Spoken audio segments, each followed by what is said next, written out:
প্রিয় চাকরি প্রত্যাশী সবাইকে স্বাগত জানাচ্ছি বিদ্যাবাড়ির পক্ষ থেকে। সাথে আছি আমি সাজ্জাদ হোসাইন। কেমন আছেন সবাই? কেমন চলছে আপনাদের প্রস্তুতি? আজকে আমরা আলোচনা করব একটা ব্যতিক্রমী বিষয় নিয়ে।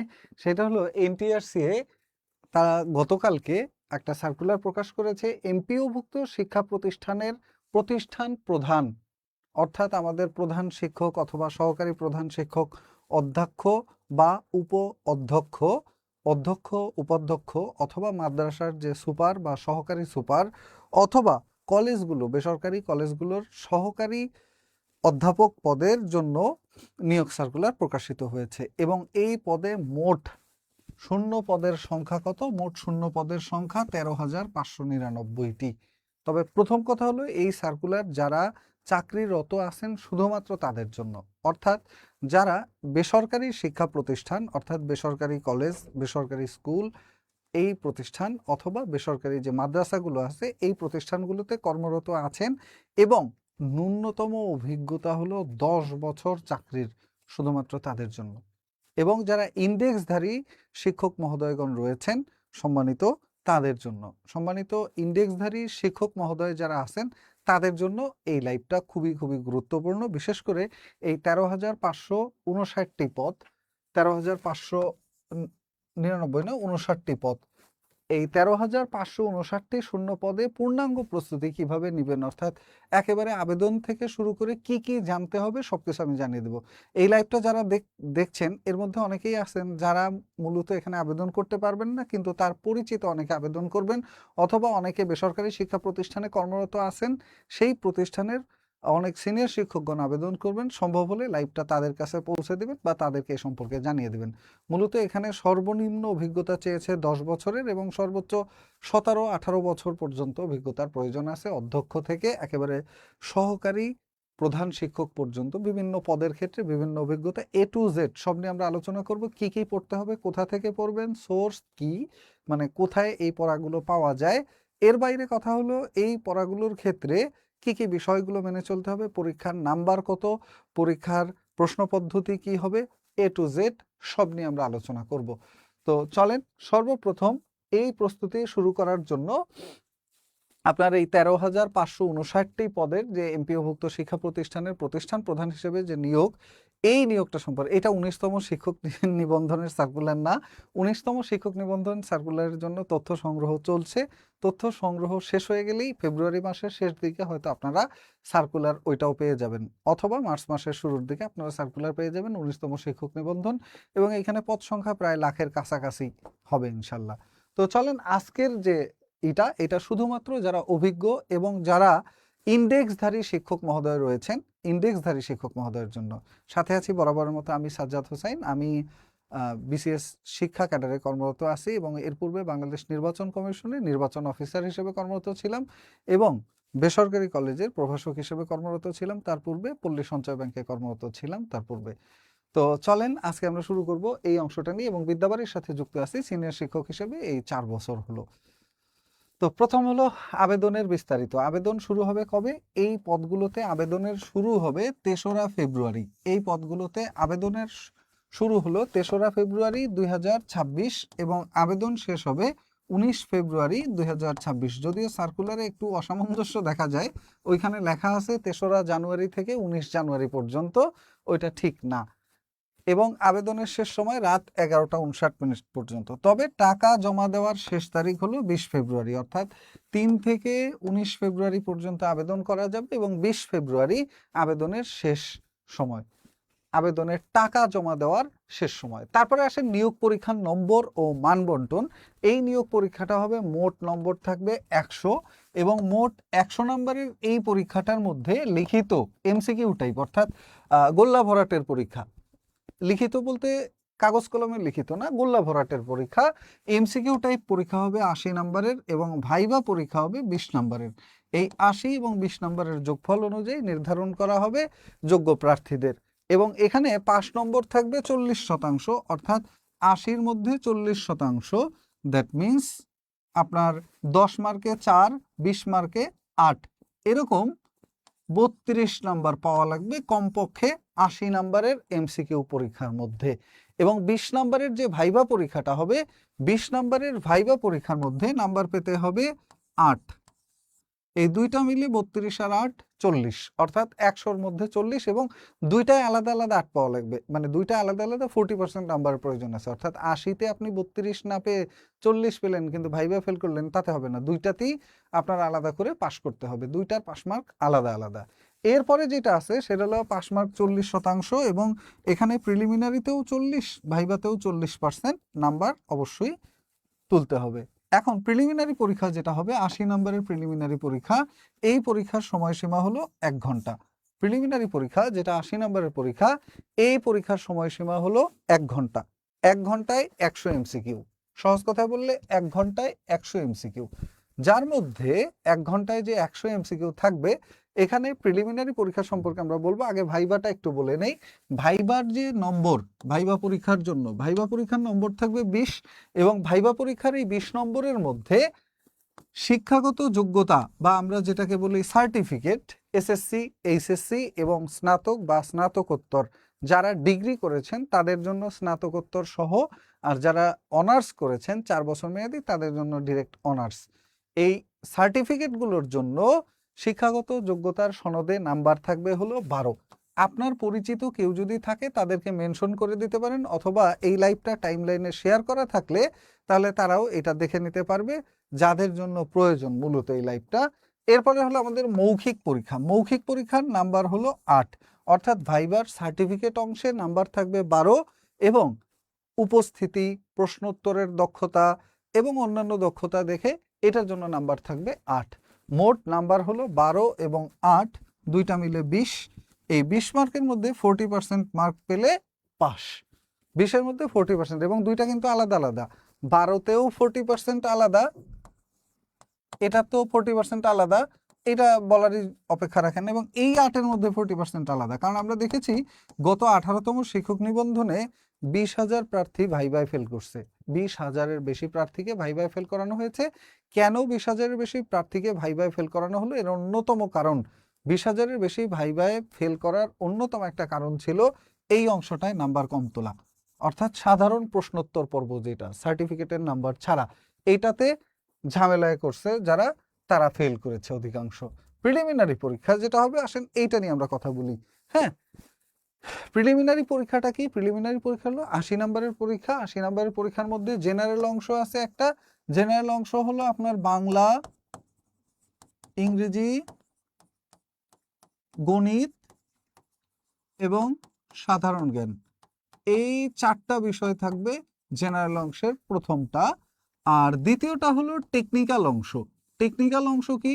টেকনিক্যাল অংশ হলো, এটা যেহেতু প্রতিষ্ঠান প্রধান হিসেবে নিয়োগের জন্য, তো প্রতিষ্ঠান প্রধান হিসেবে যে নিয়োগটা, প্রতিষ্ঠান প্রধান হিসেবে নিয়োগ পেতে গেলে যেটা প্রয়োজন সেটা হলো আপনার প্রশাসনিক ব্যবস্থাপনা, অর্থাৎ প্রতিষ্ঠান ম্যানেজমেন্ট যেটা, বা প্রতিষ্ঠান ব্যবস্থাপনা, এটার উপরে জ্ঞান থাকতে হবে, এবং শিক্ষা ব্যবস্থাপনার উপরে জ্ঞান থাকতে হবে, এবং অন্যান্য যে আইন, নথি, বিধিমালা, নীতিমালা, এরপরে আদেশ, অধ্যাদেশ, এই সকল যে বিষয়গুলো আছে এই বিষয়গুলো সম্পর্কে জ্ঞান থাকতে হবে, ওইটাকে বলা হয় টেকনিক্যাল অংশ। ওই অংশটার উপরেও প্রশ্ন থাকবে। এই অংশটা 2 ভাগে বিভক্ত। এই অংশটা একটা হলো সাধারণ অংশ, যেটা সকল প্রার্থীর জন্য কমন, আইন ও প্রশাসনিক যে নীতিমালাগুলো আছে সেই প্রশাসনিক নীতিমালাগুলো, আইন ও প্রশাসনিক নীতিমালাগুলো। আর দ্বিতীয়টা হলো আপনার অধিদপ্তর ভিত্তিক, অর্থাৎ যদি আপনি মাদ্রাসার হন তাহলে মাদ্রাসা শিক্ষা অধিদপ্তরের অধিদপ্তর ভিত্তিক, যদি আপনি মাদ্রাসার হন তাহলে আপনার মাদ্রাসা অধিদপ্তর সম্পর্কে নলেজ থাকতে হবে। যদি আপনি কারিগরি শিক্ষা বোর্ডের অধীনে হন বা কারিগরি শিক্ষা অধিদপ্তরের অধীনে হন তাহলে আপনার ওই সংক্রান্ত জ্ঞান প্রয়োজন হবে। এর বাইরে যদি বলি, আপনি সাধারণ শিক্ষা অধিদপ্তর, যেটা আমাদের মাধ্যমিক উচ্চ মাধ্যমিক শিক্ষা বোর্ডগুলো যে শিক্ষা অধিদপ্তরের আওতায়, যদি আপনি এইটার অন্তর্ভুক্ত হন তাহলে ওই সংক্রান্ত জ্ঞান আপনার থাকতে হবে। একটা হলো ইন্ডেক্সধারী ছাড়া কেউ এখানে আবেদন করতে পারবে না, এবং ন্যূনতম যোগ্যতা চেয়েছে এখানে 10 বছরের চাকরির অভিজ্ঞতা। যারা নিবন্ধন পরীক্ষা দিয়ে কর্মরত আছেন প্রভাষক অথবা শিক্ষক হিসেবে, তারাই কেবলমাত্র এই সার্কুলারে আবেদন করতে পারবেন। কোনো সাধারণ শিক্ষার্থী এই সার্কুলারে আবেদন করতে পারবেন না, এবং এই সার্কুলারে আবেদনের অযোগ্যতা হিসেবে বলা হয়েছে কারো যদি 3য় শ্রেণী থাকে, একাধিক তৃতীয় শ্রেণী থাকলে তাহলে তারা আবেদন করতে পারবেন না। তো এরপরে আসেন কি বলছে, এমসিকিউ প্রশ্ন। এমসিকিউ প্রশ্ন হবে 80টা মোট।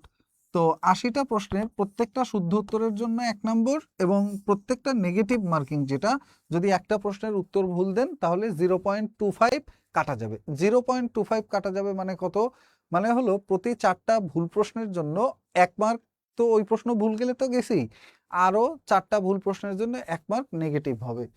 নেগেটিভ মার্কিং হলো 0.25। অর্থাৎ এমসিকিউ পরীক্ষায় যারা উত্তীর্ণ হবে শুধুমাত্র তারাই মৌখিক পরীক্ষায় অংশগ্রহণ করতে পারবে। এই হলো এখানের মূল সিস্টেমটা। পরীক্ষার বিষয়ে জেনারেল, জেনারেল অংশে কি কি পড়তে হবে? বাংলা, বাংলা ব্যাকরণ এবং বাংলা সাহিত্য, 2টা অংশ আছে। ইংরেজির ক্ষেত্রে প্রধানত এনটিআরসি শুধুমাত্র ইংরেজি গ্রামারকেই বেশি প্রাধান্য দেয়, এবং মোস্ট প্রবাবলি আপনাদের সম্পূর্ণ প্রশ্নটাই হবে ইংরেজি গ্রামারের উপরে। সাহিত্য থেকে প্রশ্ন থাকবে না বললেই চলে, যদি থাকেও সেটা খুবই সামান্য অংশ, 1-2 মার্কের থাকতে পারে। নেক্সট হলো আইসিটি অংশ। আইসিটি অংশটা মোটামুটি গুরুত্বপূর্ণ। আইসিটি অংশের আপনার বিশেষ করে কম্পিউটার ম্যানেজমেন্ট কতটুকু পারেন, কম্পিউটারের যে বেসিক নলেজ, এই বেসিক নলেজ কার কতটুকু রয়েছে। এছাড়া আছে আমাদের মানসিক দক্ষতা ও গাণিতিক যুক্তি। গাণিতিক যুক্তি অংশ যেটা আছে, রেগুলার গণিত, বীজগণিত, পাটিগণিত, এই অংশটা, এবং জ্যামিতি, এই অংশটা, এটা হলো আমাদের গাণিতিক যুক্তি। আর মানসিক দক্ষতা হলো মেন্টাল এবিলিটি টাইপ যে কোশ্চেনগুলো বিসিএস এবং নিবন্ধন পরীক্ষাতে আসে, ওই মানসিক দক্ষতা থেকে অল্প সামান্য প্রশ্ন হতে পারে, অল্প বিস্তর। আর এর বাইরে সাধারণ জ্ঞান অংশ আছে এই আইসিটির বাইরেও। আইসিটি যদিও সাধারণ জ্ঞানের মধ্যে, কিন্তু আইসিটি আলাদা করে উল্লেখ করা আছে সার্কুলারে। আর সাধারণ জ্ঞান অংশ এখানে আছে বাংলাদেশ ও আন্তর্জাতিক বিষয়গুলি, সমসাময়িক সাম্প্রতিক ঘটনা প্রবাহ এবং বাংলাদেশের ইতিহাস, বাংলাদেশের সংবিধান, বাংলাদেশের প্রশাসনিক ব্যবস্থা ইত্যাদি, আন্তর্জাতিক ঘটনা প্রবাহ, আন্তর্জাতিক গুরুত্বপূর্ণ প্রতিষ্ঠান এবং আন্তর্জাতিক পরিমণ্ডলে যে ঘটনা প্রবাহ, বিভিন্ন গুরুত্বপূর্ণ দেশগুলো সম্পর্কিত তথ্য, ভাষা, মুদ্রা, রাজধানী, আইনসভা, এই সংক্রান্ত প্রশ্ন হতে পারে, এবং আন্তর্জাতিক সংগঠনগুলো, সাম্প্রতিক আন্তর্জাতিক ঘটনা প্রবাহ। এইটা হলো আপনার জেনারেল পার্ট।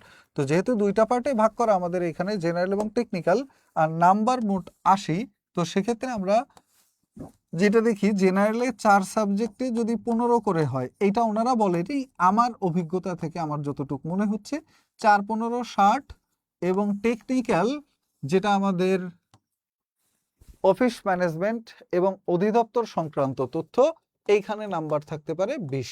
এখানে 2টা পার্ট আছে, একটা বলেছি অধিদপ্তর ভিত্তিক পার্ট, ওইটায় নাম্বার থাকতে পারে 10। একটা বলেছি প্রশাসনিক ব্যবস্থাপনা ও অর্থনৈতিক ব্যবস্থাপনা। প্রশাসনিক ব্যবস্থাপনা ও অর্থনৈতিক ব্যবস্থাপনা, এই 2টা সম্পর্কে নাম্বার থাকতে পারে 10। তাহলে এই 2টা মিলে 10-10 20 মার্কস, এবং 60 মার্কস, অর্থাৎ প্রত্যেকটা অংশে, বাংলায় 15, ইংরেজিতে 15, গণিতে 15, সাধারণ জ্ঞান অংশে 15, এরকম প্রত্যেকটা অংশে 4-15 60 মার্ক। এই সার্কুলারে সবাই আবেদন করতে পারবেন না, শুধুমাত্র যারা ইন্ডেক্সধারী আছে, অর্থাৎ যারা চাকরিরত আছেন এমপিওভুক্ত শিক্ষা প্রতিষ্ঠানগুলোতে, এবং যারা নিবন্ধন সনদধারী, এবং যাদের চাকরির অভিজ্ঞতা কমপক্ষে 10 বছর, তারাই শুধুমাত্র আবেদন করতে পারবেন। এছাড়া অন্য যারা আছেন তারা আবেদন করতে পারবেন না। স্যার, আপনাদের নিবন্ধন সাবজেক্টিভ বিষয়ে ভর্তি কি স্কুল কলেজ 2টাই আলাদা? হ্যাঁ, 2টাই আলাদা, কারণ 2টার সিস্টেম তো ভিন্ন, যদিও পড়াশোনা কাছাকাছি, কিন্তু 2টা আলাদা আলাদা করে ভর্তি হয়। কারণ কারো লক্ষ্য থাকে কলেজে প্রভাষক হওয়া, কারো লক্ষ্য থাকে স্কুলের শিক্ষক হওয়া, 2টা ভিন্ন ভিন্ন, এই জন্যই।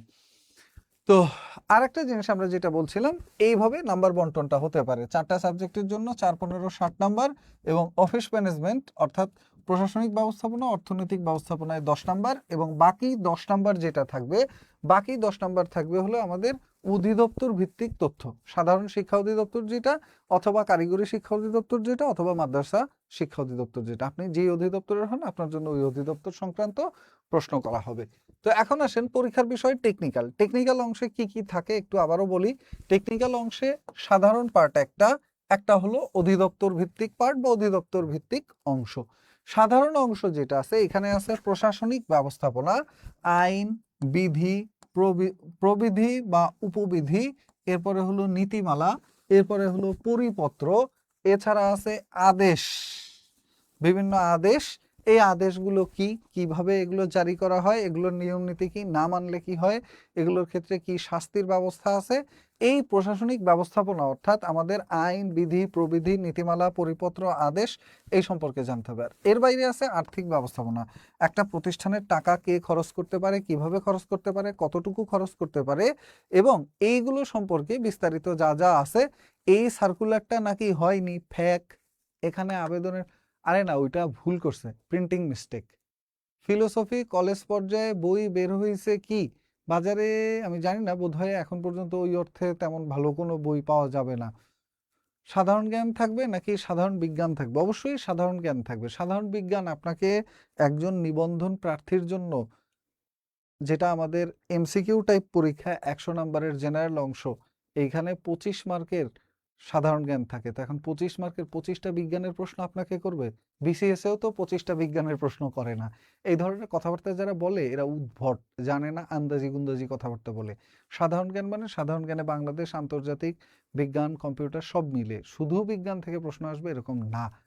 মানে বুঝতে পারলাম সরকার এই শিক্ষকদের বুড়ো বয়সে আবার পড়ার টেবিলে যাইতে বলছে। তবে এটা কিন্তু একটা গ্রেট নিউজ, একটা বিশাল বড় সুসংবাদ। কারণ আগে এই প্রধান শিক্ষক, এরপর আপনার অধ্যক্ষ, উপাধ্যক্ষ, এইসব পদের জন্য প্রচুর টাকা পয়সার লেনদেন হতো, প্রচুর করতো মানুষজন, এটার মানে বিভিন্ন দুর্নীতি বা বিভিন্ন সিস্টেম হতো। এখন একটা কাঠামো ভিত্তিক পর্যায়ে চলে আসলো যে প্রধান শিক্ষক হইতে চাবে তার কমপক্ষে 10 বছর চাকরির অভিজ্ঞতা থাকতে হবে, ইন্ডেক্সধারী হতে হবে, তার নিবন্ধন সনদ সহি শুদ্ধ থাকতে হবে, জাল সনদ হলে কিন্তু হবে না, এবং একাধিক তৃতীয় বিভাগ বা থার্ড ক্লাস যদি কেউ পায় তাহলে তারা আবেদন করতে পারবে না। তো এটা একটা গ্রেট ইনিশিয়েটিভ আমার জায়গা থেকে মনে হয়।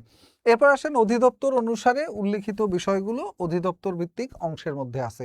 টেকনিক্যাল বিষয় যেটা আছে অধিদপ্তর অনুযায়ী, সেটার মধ্যে কি কি থাকে দেখেন।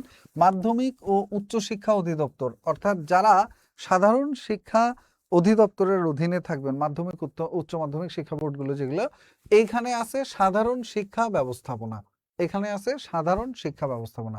আবার যদি আপনি কারিগরি শিক্ষা অধিদপ্তরের অধীনে পরীক্ষা দেন তাহলে আপনার কারিগরি শিক্ষা ব্যবস্থাপনা ও কারিগরি শিক্ষা সংশ্লিষ্ট মৌলিক জ্ঞান, এখানে আবার একটু জিনিস বেশি আছে, ওই সংশ্লিষ্ট মৌলিক জ্ঞানও জানা লাগবে কারিগরি শিক্ষার ক্ষেত্রে। ঠিক একই বিষয় হলো মাদ্রাসা শিক্ষা অধিদপ্তরের ক্ষেত্রে। মাদ্রাসা শিক্ষা অধিদপ্তরের ক্ষেত্রে মাদ্রাসা শিক্ষা ব্যবস্থাপনা, এটা সম্পর্কে তো মাস্ট বি জানতেই হবে। শিক্ষা ব্যবস্থাপনা আপনি যেই অধিদপ্তরের আন্ডারে থাকবেন সেই অধিদপ্তর সংক্রান্ত তথ্য জানতে হবে, ওই অধিদপ্তরের শিক্ষা ব্যবস্থাপনা কাঠামো কেমন। পাশাপাশি এক্সট্রা করে কারিগরি এবং মাদ্রাসা শিক্ষার ক্ষেত্রে কারিগরি ওনারা জানবেন কারিগরি শিক্ষা সংশ্লিষ্ট তথ্য, এবং যারা মাদ্রাসা শিক্ষা ব্যবস্থাপনায় থাকবেন তারা জানবেন আল কুরআন, হাদিস, ফিকহা, আরবি ভাষা এবং ইসলামী শিক্ষা, এই সংক্রান্ত মৌলিক যে তথ্যগুলো, এই সংক্রান্ত যে মৌলিক তথ্যগুলো যেগুলো সাধারণত দাখিল আলিম এই বইয়ের মধ্যে থাকে, এই সংক্রান্ত তথ্য ওই অংশগুলো পড়তে হবে। তারপরে আসেন আর কি আছে, আর আছে হলো যে সকল পদের জন্য এই সার্কুলারটা দেওয়া হয়েছে, এটা অনেকেই জানতে চাচ্ছেন যে এইটার আপনারা প্রধান শিক্ষক নিয়োগ কোর্স করাবেন কিনা। জি, আমাদের এখানে প্রধান শিক্ষক কোর্সও চালু আছে, ওটাও হবে। তো এরপরে দেখেন আমরা যেটা সম্পর্কে বলি, যে সকল পদের জন্য এই সার্কুলারটা, 1 নম্বরে হলো অধ্যক্ষ উচ্চ মাধ্যমিক কলেজ, যেটাকে আমরা বলি ইন্টারমিডিয়েট বা দ্বাদশ শ্রেণী পর্যন্ত যে সকল কলেজে পড়ানো হয়, একাদশ দ্বাদশ পর্যন্ত। অধ্যক্ষ উচ্চ মাধ্যমিক বিদ্যালয়, উচ্চ মাধ্যমিক বিদ্যালয় যেটা আছে এখানেও ওই একই অবস্থা, উচ্চ মাধ্যমিক বিদ্যালয়ের ক্ষেত্রেও 9-10 থেকে শুরু করে একেবারে এই পর্যন্ত উচ্চ মাধ্যমিক কলেজ, আর একটা হলো উচ্চ মাধ্যমিক বিদ্যালয় যেখানে হাই স্কুল থেকে শুরু করে দ্বাদশ পর্যন্ত আছে। আর একটা হলো অধ্যক্ষ স্নাতক পাস মহাবিদ্যালয়, স্নাতক পাস, স্নাতক পাস কোর্স বলতে যেটা আমরা বলি ডিগ্রি কলেজ, সহজ কথায় বললে ডিগ্রি কলেজের অধ্যক্ষ পদের জন্য। আর একটা হলো আমাদের অধ্যক্ষ স্নাতক সম্মান কলেজ, স্নাতক সম্মান মানে হলো আমরা যেটাকে বলি অনার্স, সম্মান মানে হলো অনার্স, এই একটা।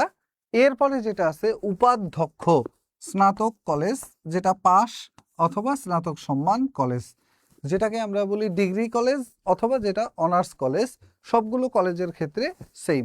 প্রধান শিক্ষক নিম্ন মাধ্যমিক বিদ্যালয়, যেখানে ক্লাস মানে আপনার ষষ্ঠ শ্রেণী থেকে ক্লাস 6 থেকে পড়ানো হয় অষ্টম শ্রেণী পর্যন্ত।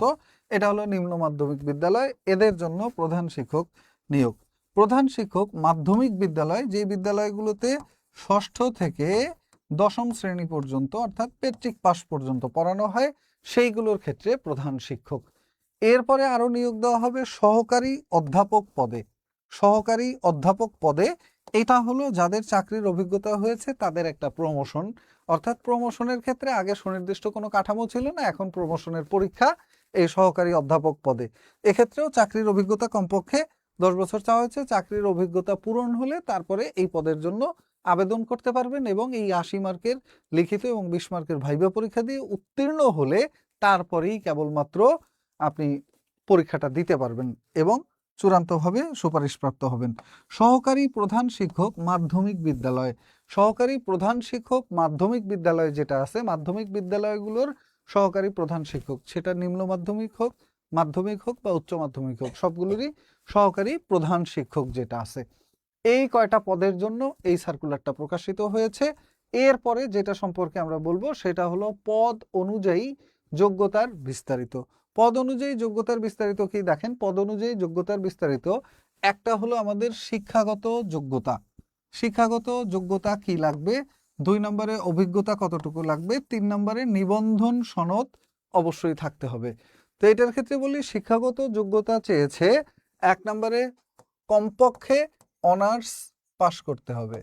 তো যারা অনার্স করেনি, যারা অনার্স করেছে তাদের জন্য এমএ বা মাস্টার্স এটা গুরুত্বপূর্ণ না।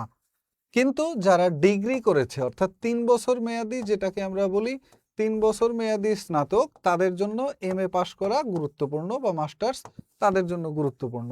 এবং এই ক্ষেত্রে শিক্ষাগত যোগ্যতার ক্ষেত্রে একটা গুরুত্বপূর্ণ বিষয় ওনারা উল্লেখ করেছে, একাধিক তৃতীয় শ্রেণী গ্রহণযোগ্য নয়। অর্থাৎ কারো যদি শিক্ষা জীবনে মেট্রিক, ইন্টার, অনার্স এগুলোর মধ্যে একের অধিক থার্ড ক্লাস থাকে তাহলে তারা আবেদন করতে পারবেন না। তৃতীয় শ্রেণী বা থার্ড ক্লাস, তৃতীয় শ্রেণী বা থার্ড ক্লাস যদি কারো থাকে একের অধিক তাহলে তারা আবেদন করতে পারবেন না। এরপর আসেন অভিজ্ঞতার কথা। অভিজ্ঞতা নিয়ে আমরা একটু পরে আরো বিস্তারিত আলাপ করব। শুধু সংক্ষেপে বিস্তারিত বলি যে কমপক্ষে 10 বছর চাকরি করার অভিজ্ঞতা থাকার প্রয়োজন, ন্যূনতম 10 বছর চাকরির অভিজ্ঞতা লাগবে। এবং আরো কিছু শর্ত এর সাথে আছে। 10 বছর চাকরির পাশাপাশি, এটা তো ন্যূনতম, এর থেকে আরো বেশি, এর থেকে আরো বেশি। হ্যাঁ, 10 বছর চাকরির অভিজ্ঞতা না, বরঞ্চ 12 বছর আছে, 15 বছর আছে এবং সাথে কমপক্ষে 3 বছর সিনিয়র গ্রেডে চাকরি করতে হবে। শুধু চাকরি করলেই হবে না, চাকরি করার পর সিনিয়র গ্রেডে পৌঁছানোর পরে 3 বছর এরকম আছে, সামনে বিস্তারিত বলতেছি। নেক্সট হলো আপনার নিবন্ধন সনদ। নিবন্ধন সনদ একেবারে ম্যান্ডেটরি, বাধ্যতামূলক। এনটিআরসি থেকে যদি কেবলমাত্র নিবন্ধন সনদধারী শিক্ষক হন তারাই এই প্রতিষ্ঠান প্রধান হিসেবে আবেদন করতে পারবেন।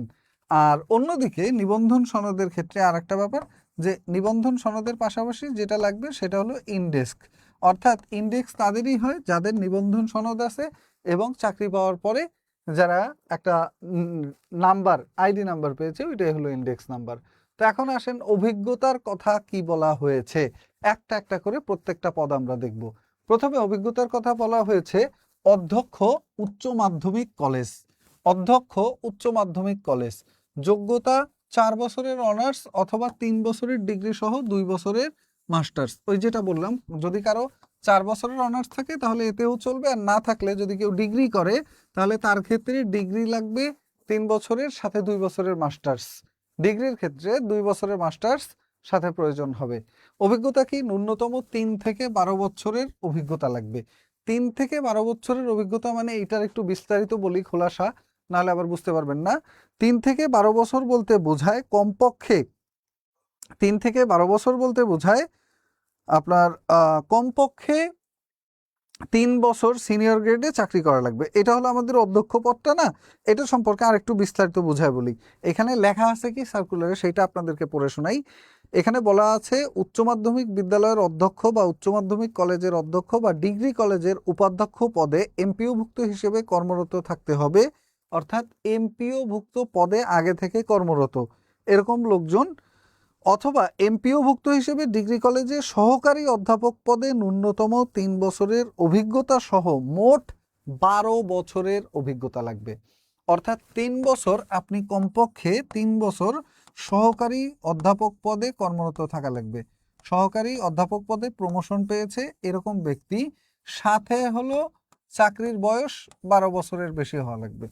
তো এখানে যে কথা বলা আছে, এমপিওভুক্ত হিসেবে ডিগ্রি কলেজে সহকারী অধ্যাপক পদে ন্যূনতম 3 বছরের অভিজ্ঞতা লাগবে এবং মোট 12 বছরের শিক্ষকতার অভিজ্ঞতা থাকতে হবে। অর্থাৎ ওই 3 বছর সহ 12 বছর, ওই 3 বছর সহ 12 বছর, 12 বছরের মধ্যে কমপক্ষে 3 বছর সহকারী অধ্যাপক হিসেবে যারা কর্মরত ছিলেন এবং সাথে মোট 12 বছরের অভিজ্ঞতা। অথবা এমপিওভুক্ত হিসেবে কারিগরি শিক্ষা প্রতিষ্ঠান অথবা আলিম মাদ্রাসায় সহকারী অধ্যাপক পদে ন্যূনতম, অর্থাৎ সহজ কথা বললে মাদ্রাসা বা কলেজ যেটাই হোক, এই দুইটার যে কোনোটায় আপনি কমপক্ষে 3 বছর সহকারী অধ্যাপক পদে চাকরিরত ছিলেন, সাথে মোট চাকরির বয়স 12 বছর পূর্ণ হয়েছে, এরকম হলে আপনি অধ্যক্ষ পদে আবেদন করতে পারবেন। প্রত্যেকটার ক্ষেত্রেই মোটামুটি সেম এই কথাটা, প্রত্যেকটার ক্ষেত্রে এই কথাটা মোটামুটি সেম। অর্থাৎ অধ্যক্ষ উচ্চ মাধ্যমিক বিদ্যালয়, এখানেও ওই 3 থেকে 12 বছরের অভিজ্ঞতা লাগবে এবং প্রত্যেকের ক্ষেত্রে একটা শর্ত কমন, সেটা হলো নিবন্ধনধারী হতে হবে। অর্থাৎ এনটিআরসি এর যে শিক্ষক নিবন্ধন পরীক্ষায়, নিবন্ধন পরীক্ষায় উত্তীর্ণ এবং নিবন্ধন সার্টিফিকেটধারী প্রার্থীদের জন্যই মূলত এই সার্কুলারটা, নিবন্ধন সার্টিফিকেটধারী প্রার্থীদের জন্য এই সার্কুলারটা। অধ্যক্ষ উচ্চ মাধ্যমিক বিদ্যালয়, এখানে ওই 4 বছরের অনার্স, 3 বছরের ডিগ্রি এবং 2 বছরের মাস্টার্স, ন্যূনতম 3 থেকে 12 বছরের অভিজ্ঞতা লাগবে। আরেকটা হলো অধ্যক্ষ স্নাতক পাস মহাবিদ্যালয়, যেটাকে আমরা বলি ডিগ্রি কলেজ। এই ডিগ্রি কলেজের ক্ষেত্রেও 4 বছরের অনার্স এবং 3 বছরের ডিগ্রি বা 2 বছরের মাস্টার্স, এই দুইটার যে কোনো একটা অংশ থাকতে হবে এবং ন্যূনতম 3 বছর সিনিয়র গ্রেডে চাকরি করতে হবে এবং মোট চাকরির বয়স 12 বছর হতে হবে। এটার ক্ষেত্রে দেখেন অধ্যক্ষ স্নাতক বা সম্মান কলেজ, যেটা হলো আমাদের অনার্স কলেজ, অনার্স কলেজের অধ্যক্ষ বা প্রিন্সিপাল হতে গেলে কমপক্ষে 4 বছরের অনার্স এবং 3 বছরের ডিগ্রি সহ দুইটার যে কোনো একটা থাকতে হবে।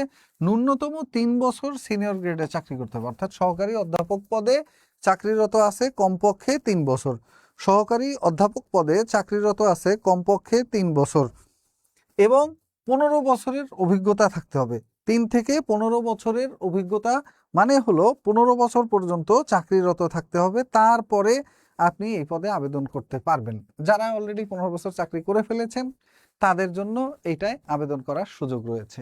এরপরে আসেন অধ্যক্ষ পদের পরে আর যেটা আছে সেটা হলো আমাদের উপাধ্যক্ষ স্নাতক পাস অথবা স্নাতক সম্মান কলেজ। সহজ কথায় বললে ডিগ্রি কলেজ বা অনার্স কলেজ যে কোনো কলেজেরই উপাধ্যক্ষ পদে চাকরি করতে গেলে 4 বছরের অনার্স থাকতে হবে বা যাদের ডিগ্রি আছে 3 বছরের তাদের মাস্টার্স বাধ্যতামূলক। ন্যূনতম 3 থেকে 12 বছরের অভিজ্ঞতা লাগবে, অর্থাৎ কমপক্ষে 3 বছর সিনিয়র স্কেলে চাকরি এবং 12 বছর, কমপক্ষে 3 বছর সিনিয়র স্কেলে চাকরি এবং 12 বছর আপনার চাকরির বয়স হতে হবে। 3 বছর সিনিয়র স্কেলে চাকরি এবং 12 বছর চাকরির বয়স হতে হবে মোট, এবং নিবন্ধনধারী বাধ্যতামূলক, যাদের নিবন্ধন আছে শুধু তারাই এই আবেদনটা করতে পারবেন। প্রধান শিক্ষক নিম্ন মাধ্যমিক বিদ্যালয়ে যোগ্যতা হলো ওই একই, এবং প্রধান শিক্ষক নিম্ন মাধ্যমিক বিদ্যালয়ে এটার ক্ষেত্রে একটা এক্সট্রা জিনিস আছে, সেটা হলো যাদের বিএড ডিগ্রি আছে শুধু তারাই আবেদন করতে পারবেন। তো সাধারণত বিএড ডিগ্রি সবাই করে ফেলে, কারণ এইখানে বেতন স্কেল বাড়ানোর জন্য, অর্থাৎ আপনার 11তম গ্রেড থেকে 10ম গ্রেডে যাওয়ার জন্য বিএড ডিগ্রি করতে হয়। ডিগ্রি মানে গ্রেড চেঞ্জ করার জন্য চাকরির এই বিএড ডিগ্রিটা চাকরির মধ্যে যে কোনো একটা সময় করে নিতে হয়। ওকে, তো এই যে আপনার বিএড ডিগ্রি, এটা আবার স্কুলের ক্ষেত্রে বাধ্যতামূলক করা হয়েছে। 2 বছরের মাস্টার্স ডিগ্রি এবং সাথে লাগবে হলো স্কুলের ক্ষেত্রে বিএড ডিগ্রি প্রধান শিক্ষক পদে নিম্ন মাধ্যমিক বিদ্যালয়ে। বিএড ডিগ্রির পাশাপাশি বলছে একটির বেশি তৃতীয় বিভাগ গ্রহণযোগ্য হবে না এবং ইন্ডেক্সধারী শিক্ষক হিসেবে এমপিওভুক্ত পদে কমপক্ষে 10 বছর চাকরির অভিজ্ঞতা প্রয়োজন হবে। ইন্ডেক্সধারী এবং কমপক্ষে 10 বছর চাকরির অভিজ্ঞতা রয়েছে। নেক্সট আসেন প্রধান শিক্ষক। প্রধান শিক্ষক পদের কথা যদি বলি মাধ্যমিক বিদ্যালয়ের জন্য, আগেরটা ছিল যেখানে ষষ্ঠ থেকে অষ্টম শ্রেণী পড়ায়, আর মাধ্যমিক বিদ্যালয় হলো যেখানে ষষ্ঠ থেকে দশম শ্রেণী বা মেট্রিক পাস পর্যন্ত পড়ানো হয়। এক্ষেত্রেও বিএড ডিগ্রি বাধ্যতামূলক। এক্ষেত্রে ন্যূনতম 3 থেকে 10 বছরের অভিজ্ঞতা লাগবে। এটা একটু বুঝাই বলি, প্রধান শিক্ষক মাধ্যমিক বিদ্যালয়ের ক্ষেত্রে 3 থেকে 10 বছর বলতে বোঝানো হয়েছে সিনিয়র শিক্ষক হিসেবে কমপক্ষে 3 বছর চাকরি করেছে এরকম প্রার্থীদেরকে, এবং সাথে চাকরির কমপক্ষে বয়স হতে হবে 10 বছর। মাধ্যমিক বিদ্যালয়ের প্রধান শিক্ষক, যেটা মাধ্যমিক বিদ্যালয়ের প্রধান শিক্ষক পদে সিনিয়র শিক্ষক হিসেবে 3 বছরের কর্মের অভিজ্ঞতা এবং এমপিওভুক্ত পদে কমপক্ষে 15 থেকে 17 বছর চাকরির অভিজ্ঞতা। প্রধান শিক্ষক হিসেবে যাদের 3 বছরের অভিজ্ঞতা আছে আগে থেকে, তারা 15 বছরের শিক্ষকতার অভিজ্ঞতা হলেই চলবে। আর যাদের আগে প্রধান শিক্ষক হিসেবে চাকরি করার অভিজ্ঞতা নেই, তাদের ক্ষেত্রে এই অভিজ্ঞতাটা লাগবে হলো আপনার 17 বছর, 17 বা 18 বছর দেয়া দেখলাম, এটা তাদের ক্ষেত্রে 17 বছর। তাহলে 3 বছরে সিনিয়র শিক্ষক হিসেবে চাকরি করার অভিজ্ঞতা এবং সাথে চাকরির বয়স সর্বমোট 17 বছর হয়েছে, এরকম প্রার্থীগণ এখানে আবেদন করতে পারবেন। সহকারী অধ্যাপক এখানে শুধুমাত্র পদোন্নতির মাধ্যমে নিয়োগ দেওয়া হয়। ন্যূনতম 3 থেকে 10 বছরের অভিজ্ঞতা লাগবে, অর্থাৎ সিনিয়র গ্রেডে 3 বছর চাকরি করা বা 10 বছর মোট চাকরির অভিজ্ঞতা যদি কারো পূরণ হয়, তাহলে তারা এই পদটার জন্য আবেদন করতে পারবেন। এটা পদোন্নতি, এটা এই সার্কুলারের মধ্যে মূল বিষয়বস্তুর মধ্যে অন্তর্ভুক্ত না। এরপরে যেটা আছে সহকারী প্রধান শিক্ষক মাধ্যমিক বিদ্যালয়, প্রধান শিক্ষকের অভিজ্ঞতা তো দেখছেন, যদি প্রধান শিক্ষক হিসেবে কোনো প্রতিষ্ঠানে কর্মরত থাকে তাদের জন্য অভিজ্ঞতা 15 বছর। আর যদি আপনার সিনিয়র শিক্ষক হিসেবে কর্মরত থাকে কিন্তু প্রধান শিক্ষক হিসেবে কোথাও কর্মরত ছিল না, ওনাদের জন্য কমপক্ষে চাকরির অভিজ্ঞতা হতে হবে 17 বছর। আর সহকারী প্রধান শিক্ষক মাধ্যমিক বিদ্যালয় বা নিম্ন মাধ্যমিক বিদ্যালয় যেটার ক্ষেত্রেই বলি দুইটার ক্ষেত্রেই আপনার 4 বছরের অনার্স এইটা বাধ্যতামূলক, সাথে বিএড ডিগ্রি এটাও বাধ্যতামূলক, এবং ন্যূনতম 3 বছরের চাকরির অভিজ্ঞতা, আর সব মিলিয়ে 10 বছরের চাকরির অভিজ্ঞতা থাকতে হবে সহকারী প্রধান শিক্ষক পদে কমপক্ষে 10 বছরের চাকরির অভিজ্ঞতা থাকা প্রয়োজন আছে, এবং ইন্ডেক্সধারী শিক্ষক হতে হবে, এটাও বাধ্যতামূলক। এটা হলে এই পদটার জন্য আবেদন করা যাবে 8ম গ্রেডে। তো এটা হলো সহকারী প্রধান শিক্ষক। এই পদগুলোতে শুধুমাত্র তারাই আবেদন করতে পারবেন যারা অলরেডি সম্মানিত শিক্ষক হিসেবে কর্মরত রয়েছেন, তারাই এই সার্কুলারটাতে আবেদন করতে পারবেন। এরপরে বিস্তারিত আবেদন ও বিজ্ঞপ্তি, এই বিজ্ঞপ্তি এবং আবেদন সবকিছু পাবেন কোথায়, সেই ওয়েবসাইটের কথা বলে দেব। ওয়েবসাইটটা হলো www.ntrca.gov.bd। আমি ওয়েবসাইটটার নাম আপনাদের লিখে দিচ্ছি, ntrca.gov.bd, একেবারে ছোট হাতের NTRCA। আপনার যে গুগল ক্রোম আছে, আপনি গুগল ক্রোমে যাবেন, এই গুগল ক্রোম যে ওয়েব ব্রাউজারটা আছে আপনার ফোনের, ওই ওয়েব ব্রাউজারের মধ্যে গিয়ে এটা লিখবেন ntrca.gov.bd। এই ওয়েবসাইটে আপনি সার্কুলারটা বিস্তারিত পেয়ে যাবেন। এখন পর্যন্ত সার্কুলার হয়তো ওয়েবসাইটে পাবলিশ হয়নি, রবিবার পাবলিশ হবে। আর এরপরে যেটা আছে সেটা হলো আমাদের আরেকটা ওয়েবসাইট হলো টেলিটকের অফিসিয়াল ওয়েবসাইট, যেটা টেলিটকের অফিসিয়াল ওয়েবসাইট থেকেও আপনারা আবেদন করতে পারবেন। ngi.teletalk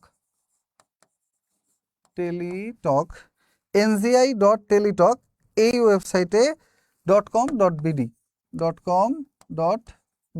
এই ওয়েবসাইটে আবেদন করা যাবে সরাসরি এখানে গিয়ে, আর এইখানে সার্কুলারটা দেখতে পারবেন ntrca.gov.bd।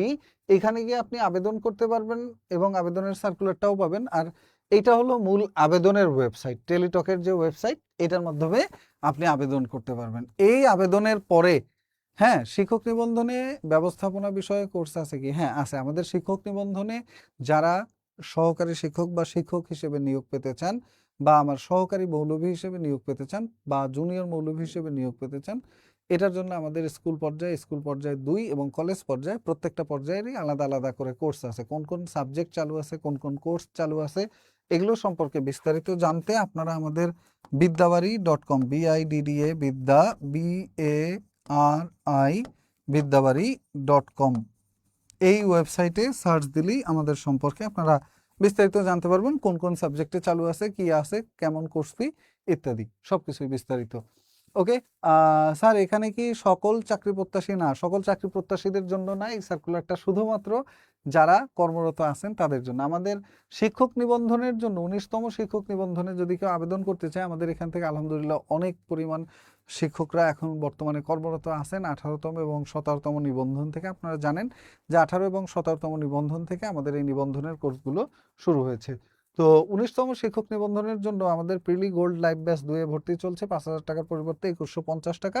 এটা 57% ডিসকাউন্টে এখন ভর্তি চলছে জেনারেল অংশের জন্য। আর টেকনিক্যাল অংশের জন্য আমাদের চালু আছে জীববিজ্ঞান, এরপরে চালু আছে জীববিজ্ঞানের পাশাপাশি স্কুল পর্যায়ে 2 বাংলা এবং ইংরেজির স্পেশাল ব্যাচ, বাংলা স্কুল পর্যায়ে, ইংরেজি স্কুল পর্যায়ে, গণিত, এটা হলো আমাদের বিষয়ভিত্তিক লাইভ ব্যাচ গণিত।